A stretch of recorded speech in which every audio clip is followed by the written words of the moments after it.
Generic medicine এই কথাটা আমরা অনেকেই শুনেছি, আবার অনেকেই আমাদের মধ্যে নাও শুনতে পারি। তো যারা শুনেছে তাদের জন্য ওয়েল, কিন্তু যারা শুনেনি তাদের জন্য আমি এক কথাই বলে দিই যে জেনেরিক মেডিসিন হলো এমন কিছু মেডিসিন বা ওষুধ যেগুলো আমাদের বাজারে পাওয়া যায়, কিন্তু সেগুলোর কোনো নাম থাকে না। মানে সেগুলো হচ্ছে জাস্ট সেই ওষুধটার নাম থাকে, কিন্তু কোন কোম্পানির ওষুধ সেটা দেওয়া থাকে না।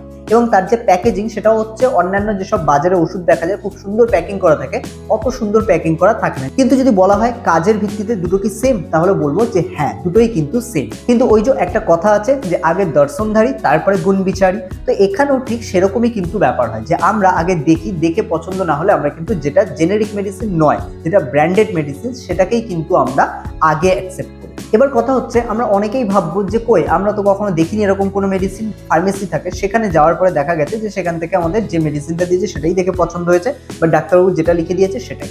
তো এখানে কথা হচ্ছে ডাক্তারবাবুরাও কি জেনারিক মেডিসিন প্রেসক্রাইব করে?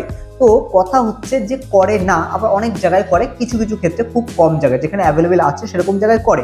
তবে বেশিরভাগ ক্ষেত্রে কিন্তু করে না, প্রায় 90 থেকে 95% বলতে পারি কিন্তু জেনারিক মেডিসিন করে না। কেন করে না? কারণ হচ্ছে জেনেরিক মেডিসিন যেটা, সেটা আলটিমেটলি কোথা থেকে তৈরি হচ্ছে সেটা প্রথম কথা ডাক্তারবাবুরা জানেন না।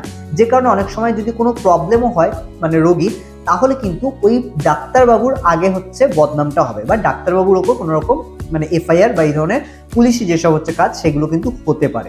দ্বিতীয় যে কারণটা বলা যেতে পারে সেটা হচ্ছে ব্র্যান্ডেড মেডিসিনের হচ্ছে মানে অধিক প্রমোশন।